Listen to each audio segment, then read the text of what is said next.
বাংলাদেশের রাজনৈতিক ইতিহাসে ১১ একটি গুরুত্বপূর্ণ অধ্যায় হিসাবে চিহ্নিত।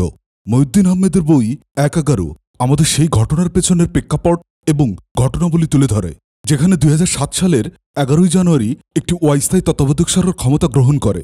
বইটি গভীর বিশ্লেষণের মাধ্যমে বাংলাদেশের রাজনৈতিক সংকট এবং সামরিক বাহিনীর ভূমিকা তুলে ধরে। ১১ই জানুয়ারি ২০০৭ বিকেলে বঙ্গভবনে মঞ্চস্থ হয় রুদ্ধশ্বাস নাটক। হঠাৎই বদলে গেল দেশের হালচাল। ক্ষমতায় এলো সেনা সমর্থিত তত্ত্বাবধায়ক সরকার। লাইনচ্যুত গাড়ি ফের লাইনে তুলে দেওয়ার ঘোষণা দিয়ে সরকার হাত দিল অনেকগুলো কাজে, যা প্রশংসা ও নিন্দা দুটোই কুড়িয়েছে। উত্তাল পাতালে ২ বছর ছিল ঘটনাবহুল। একটি অংশগ্রহণমূলক নির্বাচনের মধ্য দিয়ে শেষ হল এই অধ্যায়। ১১ই জানুয়ারির পালাবদলের ক্ষণটির নাম হল 111 বা ১১। প্রশ্ন হল, এই সেনা হস্তক্ষেপ কি বিরাজমান রাজনৈতিক সংকটের অনিবার্য পরিণতি, নাকি এর পেছনে ছিল অনেক দিনের পরিকল্পনা? কর্তৃত্ববাদী রাজনীতির অভ্যন্তরীণ দ্বন্দ্বের প্রতিক্রিয়া, নাকি ষড়যন্ত্র? লেখকের অনুসন্ধানী গবেষণায় ওই সময়ের একটি স্রোতহালের চেষ্টা করা হয়েছে এই বইয়ে। লেখক বইটিকে কয়েকটি অধ্যায় বা পর্বে বিভক্ত করেছেন পাঠকের পড়ে বোঝার সুবিধার্থে। এই ভিডিওতে আমি 111 বা ১১ বইটির প্রথম পর্ব তুলে ধরছি। পরবর্তী পর্বগুলো পেতে চ্যানেলটি সাবস্ক্রাইব করুন। এই বইয়ের লেখক মহিউদ্দিন আহমেদ অত্যন্ত নির্ভুল এবং গবেষণাভিত্তিক তথ্য দিয়ে সেই সংকটময় মুহূর্তকে বিশ্লেষণ করেছেন।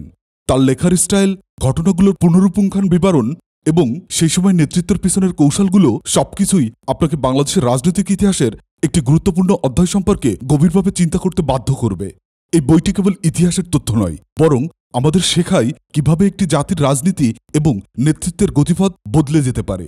তো চলুন বইটির ভূমিকা দিয়েই শুরু করি। ভূমিকা। ১৯৭১ সালে দেশ স্বাধীন হল। আশা জেগেছিল একটি মুক্ত পরিবেশ তৈরি হবে এবং অনেক দ্বন্দ্বের মীমাংসা হবে।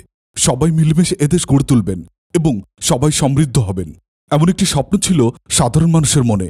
২০ দশকের ৬০-এর দশক জুড়ে গণতান্ত্রিক আন্দোলন ও সাংস্কৃতিক জাগরণের পথ বেয়ে একটি জাতিরাষ্ট্রের ভিত তৈরি হওয়ার সম্ভাবনা জেগেছিল।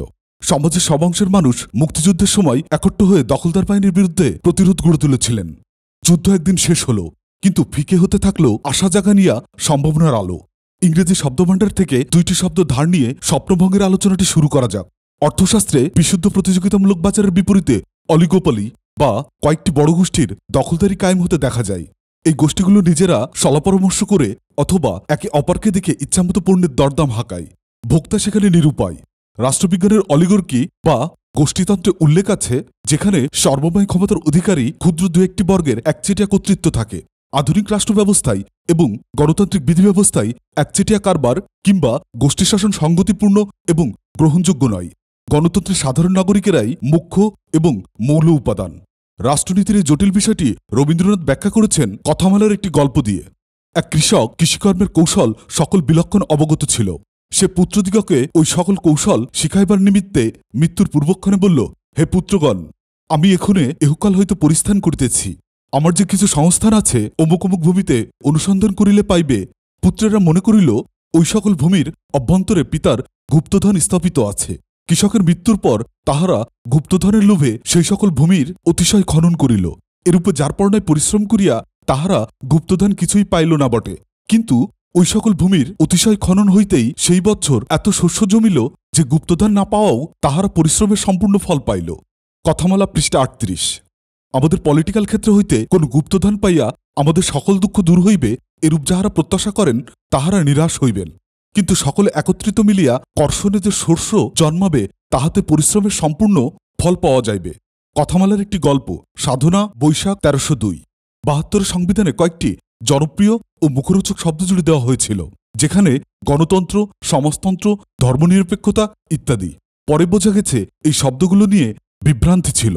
জাতীয় ঐক্যমত তৈরি হয়নি। দেশ কোন পথে যাবে, রাষ্ট্রব্যবস্থা কেমন হবে, সংবিধানে কি থাকবে আর কি থাকবে না, এ নিয়ে ভাবতে ভাবতে পেরিয়ে গেছে অনেকটা সময়।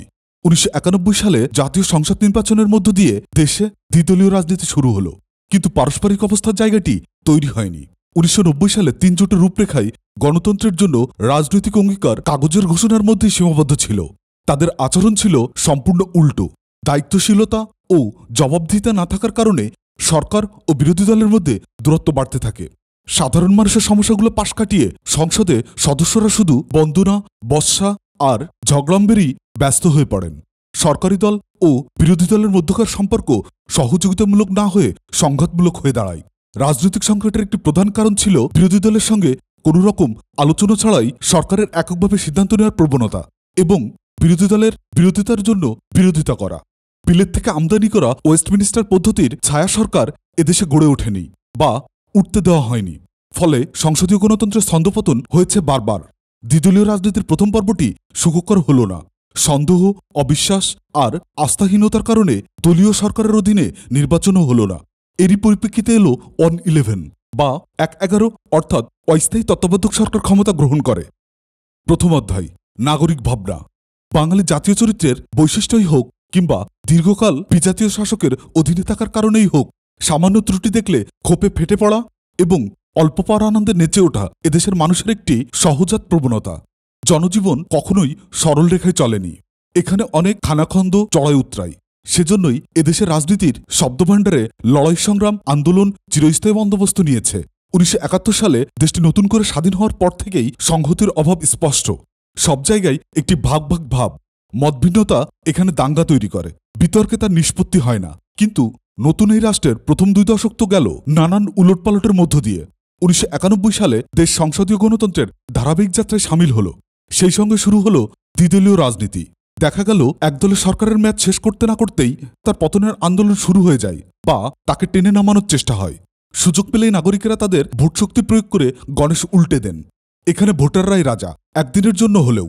কিন্তু তাতে ক্ষমতার কেন্দ্রে দল বদলায়, অবস্থা পাল্টায় না। তারপরও সংসদীয় ব্যবস্থা বজায় রাখার ব্যাপারে দেশজুড়ে এক ধরনের ঐক্যমত আছে। দেশের দ্বিদলীয় রাজনীতির উদ্ভব হলেও এক দলের উপর অন্য দলের সহযোগিতার সম্পর্ক তৈরি হয়নি। ফলে জনগণকে ছাপিয়ে রাজনীতিতে 2 পরাশক্তির উদ্ভব হয়েছে।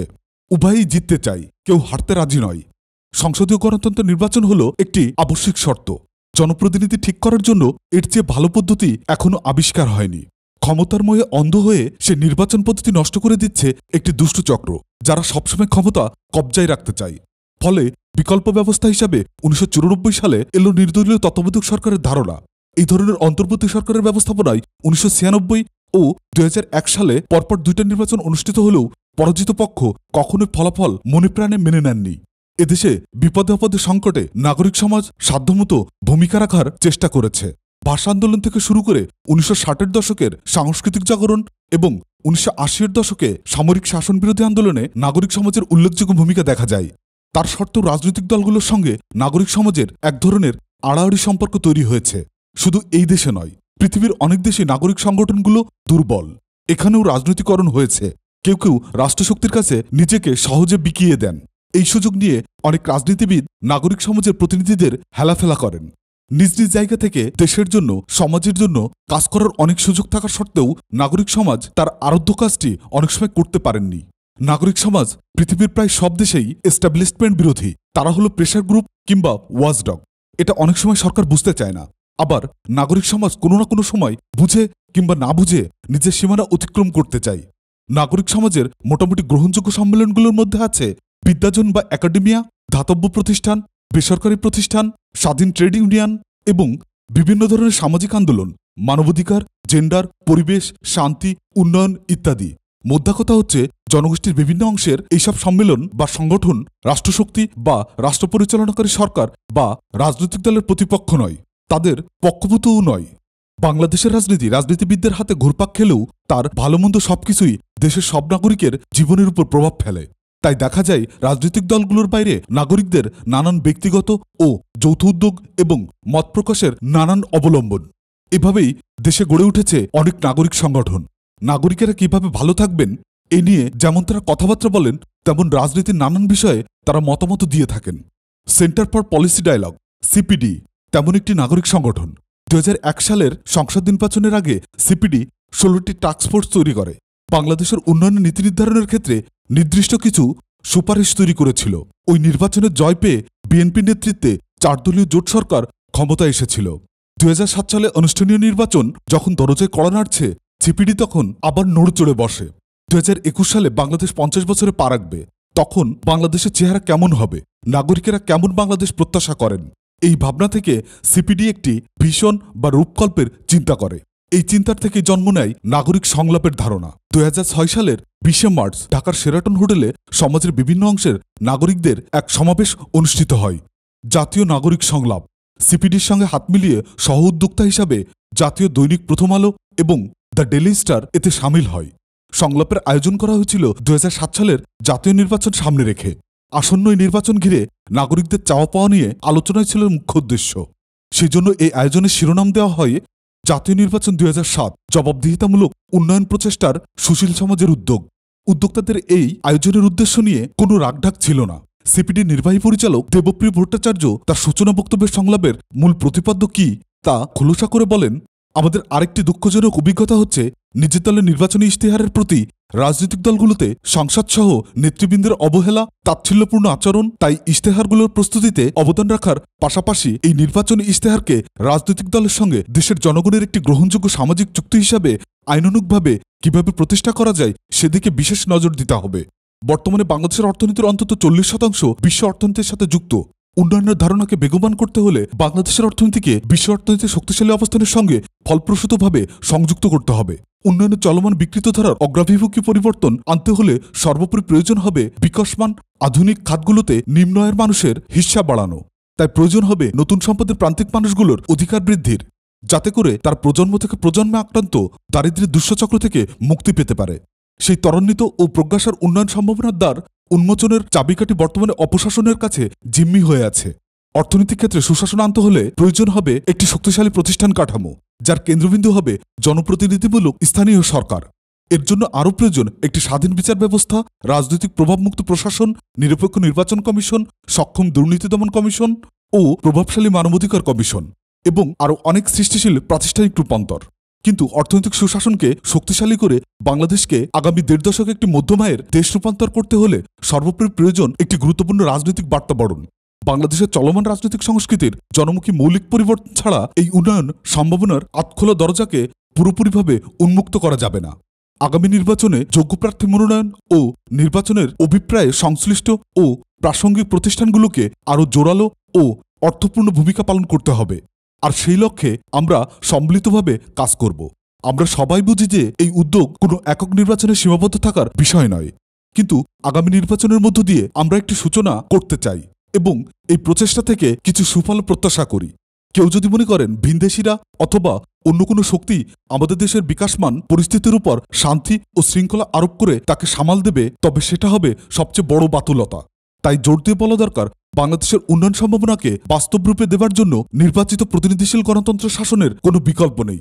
সূচনা বক্তব্যে নাগরিকদের চাওয়া মোটামুটি পরিষ্কার যে দেশের অর্থনৈতিক চাকা আরও সচল করতে হবে, দরিদ্র ও প্রান্তিক মানুষকে উন্নয়নের কেন্দ্রে নিয়ে আসতে হবে এবং অর্থনৈতিক সুশাসন প্রতিষ্ঠা করার জন্য অনুকূল রাজনৈতিক পরিবেশ তৈরি করতে হবে। প্রয়োজন রাজনৈতিক সুশাসনের। এটা বলার অপেক্ষা রাখে না যে 1990-এর গণ আন্দোলনের তাৎক্ষণিক ফল হিসেবে 1991 সালে এদেশে সংসদীয় গণতন্ত্রের নবযাত্রা শুরু হয়েছিল। মানুষ আশায় বুক বেঁধেছিলেন। এই সময় রাজপথে উচ্চারিত হয়েছিল, আমার ভোট আমি দেব, যাকে খুশি তাকে দেব। বিগত সামরিক সরকারগুলোর আমলে মানুষের ভোটাধিকার নিয়ে ছিনিমিনি খেলা হয়েছিল। এই বিপর্যয় থেকে উত্তরণের প্রত্যাশা ছিল জনমনে।